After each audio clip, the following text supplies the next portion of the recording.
I built a $4 million company from scratch, working nights while everyone else slept, taking risks no one else dared, and sacrificing every comfort just to survive. Every penny, every hour, every sleepless night was mine alone. Yet now, my family, those who never lifted a finger, who doubted me, laughed at my struggles, have the audacity to demand a share. Because we're blood, they say. Blood? They weren't there when I had nothing. They don't understand the weight of building from zero. And yet, they think they're entitled to it all. Growing up, money was always tight. I watched my parents argue over bills, saw siblings get whatever they wanted while I had to fight for a single dollar. I knew early that if I wanted a life free from constant struggle, I'd have to carve it myself. I worked odd jobs, delivery, night shifts, tutoring, anything to save a few bucks. Every opportunity felt like a choice between survival and hopelessness. But I was stubborn. I refused to accept that this was my fate. I learned, I planned, and I stayed obsessed with the idea of building something that was mine, something no one could take away. While my peers went to parties or relied on family money, I stayed up, dreaming of a future where I was untouchable, where no one could ever claim ownership over my life or my work. That dream became my obsession. The breakthrough came when I stumbled across an idea that others dismissed as impossible. It was risky, but I had nothing to lose. I invested every cent I had, slept in my office, and survived on instant noodles for months. Friends laughed. My family called me reckless. But slowly, the plan took shape. Clients began to notice, small deals turned into bigger contracts, and for the first time, I saw a light at the end of the tunnel. The momentum was unstoppable. And just as I began to taste success, whispers started, "Why are you doing this alone? We're family, we deserve in too." At first, I ignored it. But like a shadow, their entitlement grew louder, closer, until it could no longer be overlooked. Years of relentless effort finally paid off. My company went from a one-room office to a fully staffed operation worth millions. Every setback I had faced hardened me, made me smarter, and fueled a fire that no one could extinguish.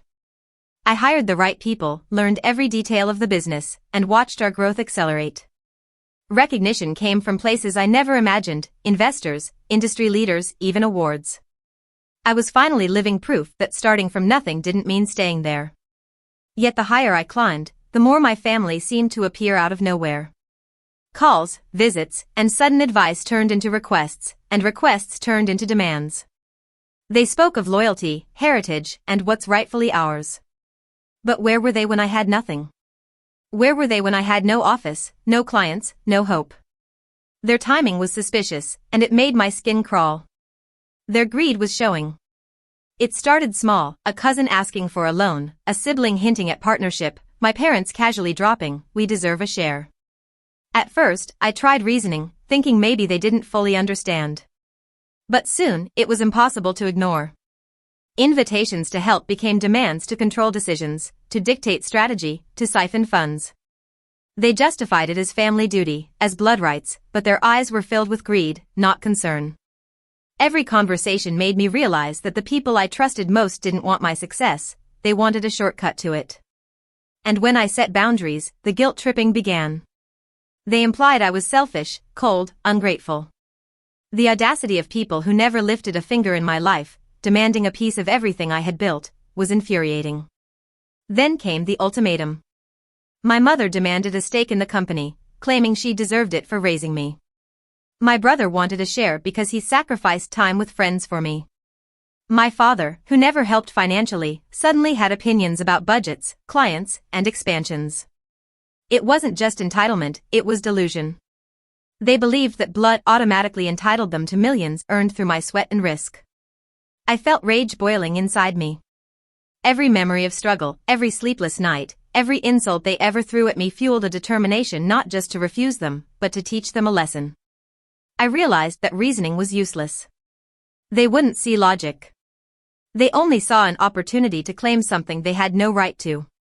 This wasn't about money anymore, it was about principle, about respect, about making it clear that I was not to be manipulated or bullied. One evening, they crossed the line. My brother attempted to sign a contract in my absence, claiming authority he never had. My mother tried to charm my employees, spreading rumors about nepotism and favoritism. I had tolerated enough. The betrayal was no longer subtle, it was aggressive. They were actively trying to steal my achievements and undermine me. I sat down, breathing heavily, thinking about all the sacrifices I had made, how I had watched them live comfortably while I endured hardship. The thought of handing even a cent to these people filled me with disgust. I realized that my revenge wouldn't be loud or explosive, it had to be calculated, precise, and irreversible. I had built everything from the ground up. Every decision I made now would ensure that they could never claim it. Every move would remind them that hard work beats entitlement every single time. I began quietly, restructuring ownership legally, moving assets, and securing my company in a way they could not touch. I involved professionals to ensure no loopholes.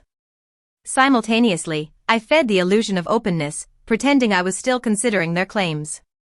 Behind the scenes, I documented everything, their demands, their threats, their manipulations.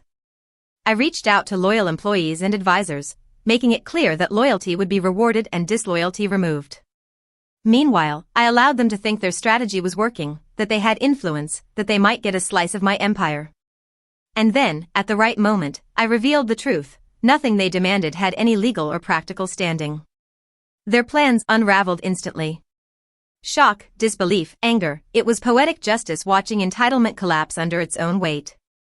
I didn't just protect my company, I taught them that blood alone is worthless when compared to integrity and hard work. The fallout was immediate. My brother's threats turned to apologies, my mother's manipulations became desperate pleas, and my father realized that his opinions carried no power. Friends and extended family who had silently cheered for my success watched in awe as I stood firm, unshaken, untouchable. Employees rallied, clients remained loyal, and my reputation, built from sheer determination, grew stronger. I didn't gloat, I didn't need to. The lesson had been delivered. Entitlement had no place in my life, and those who tried to claim it had learned that reality is unforgiving. Over time, the tension faded, but the memory of their audacity stayed vivid.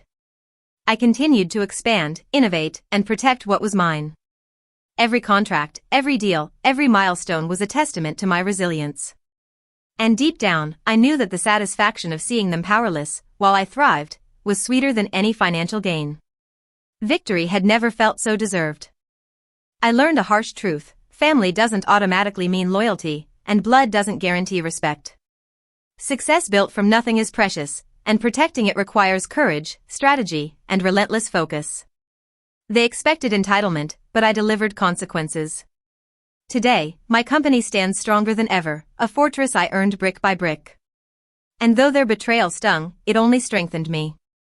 The real reward isn't money, it's the knowledge that nothing can take your achievements if you refuse to surrender them.